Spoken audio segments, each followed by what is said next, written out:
Mr. President, it's good to see you. You talked in the State of the Union very well about a number of the challenges that we face as a country, which are serious. I mean, even before we were driven into the worst recession since the Great Depression, the last period of economic growth in this country's history was the first time middle-class family income actually fell during a period of economic growth. No net jobs created since 1998. Household wealth the same at the end of the decade as it was at the beginning, and an education system that's not working well enough for our kids.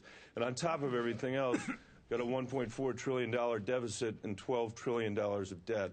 I was saying that the other day, by the way, in Colorado, and I was talking about how our kids were going to have to pay this back if we didn't make this decision that we've got to face up to. And my daughter, Caroline, who's 10, was there, and she walked out with me at the end, and she said, "Just so you know, I'm not paying that back." She has the right attitude, I think. But just in case you're counting on it. At the same time, this place looks broken to the American people. The ability of our ability to make these decisions is open to enormous question in the wake of the health care discussion in particular. I had a woman the other day in Glenwood Springs, Colorado, ask me where she could get her lobbyist in Washington, D.C. What are we going to do differently? What are you going to do differently? What do we need to do differently as Democrats and Republicans to fix this institution so that our democracy can actually withstand the test that we're facing right now? Well, let me just make a couple observations, having served in the Senate and now seeing it from the perspective of the White House. First of all, whenever people ask me, why isn't Washington working, I am a fierce defender of the integrity and hard work of individual members, which is, by the way, matched up by, when you look at polls, people hate Congress, but individual members, a lot of them feel, are really working hard on their behalf. So the problem here you've got is an institution that increasingly is not adapted to the demands of a hugely competitive 21st century economy.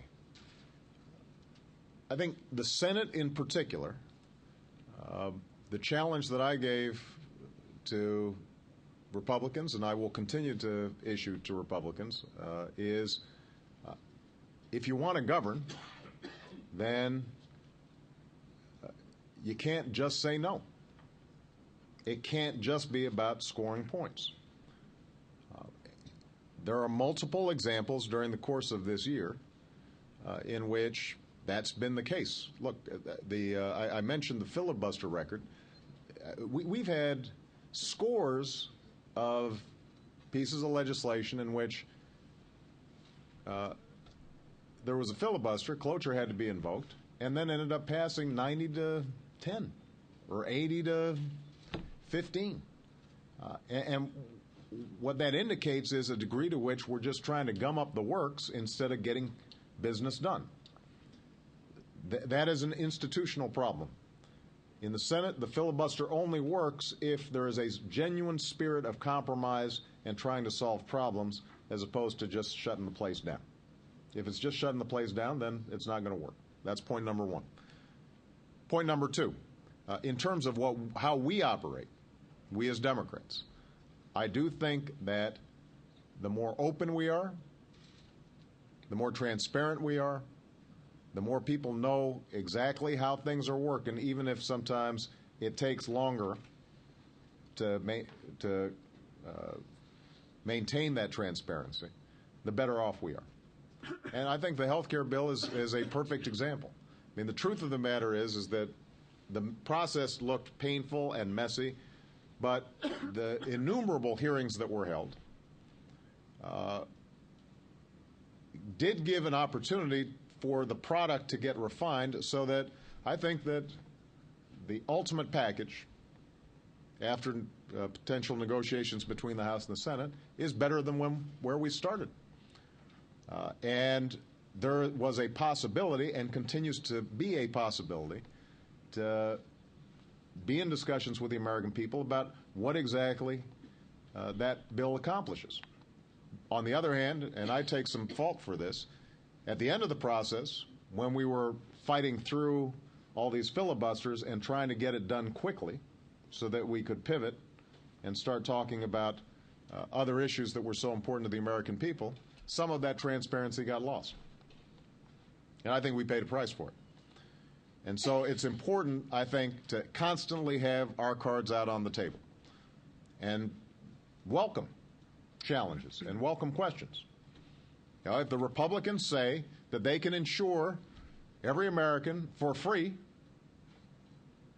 which is what was claimed the other day at no cost, I want to know. Because I told them, I said, why would I want to get a bunch of lumps on my head doing the hard thing if you've got the easy thing? But you've got to show me, you got to prove to me that it actually works. Because I've talked to every healthcare expert out there, and it turns out if you want to reform the insurance system, if you want to make sure that people without pre-existing conditions are able to get insurance, if you want to provide coverage for people, if you want to bend the cost curve, then you need a comprehensive bill, because this is a complicated area involving 1/6 of our economy. But we should be open to that dialogue and not underestimate the power of the American people over time, despite millions of dollars of advertising to the contrary from the insurance industry and others. We should not underestimate the American people's willingness to say, okay, I got it. And there's still going to be disagreements, and some will disagree with us. But we've got to constantly make our case, I think, and not play an insider's game, play an outsider's game. Last point I would make about this, you know what I think would actually make a difference, Michael? I think if everybody here, excuse all the members of the press who are here, if everybody here turned off your CNN, your Fox, just turn off the TV, MSNBC, blogs, and just go talk to folks out there instead of being in this echo chamber where the topic is constantly politics. The topic is politics. It is much more difficult to get a conversation focused on how are we going to help people than a conversation about how is this going to help or hurt somebody politically. And that's part of what the American people are just sick of. Because they don't care, frankly, about majorities and minorities and process and this and that. They just want to know, are you delivering for me? And we've got to, I think, get out of the echo chamber. That was a mistake that I think I made last year, was just not getting out of here enough. And it's helpful when you do. All right. Mr. President, you've told me, suggested, don't pay attention to the blogs, don't listen to talk radio, don't watch cable TV, and I followed that advice pretty good. Next question will be from the chair of our Agriculture Committee, the senator from Arkansas, Blanche Lincoln. Me neither, Mr. President. I stay away from the TVs and everything else. But thank you so much for being here with us today. And I want to thank you also. I had an opportunity with several of my colleagues from the House and Senate to have a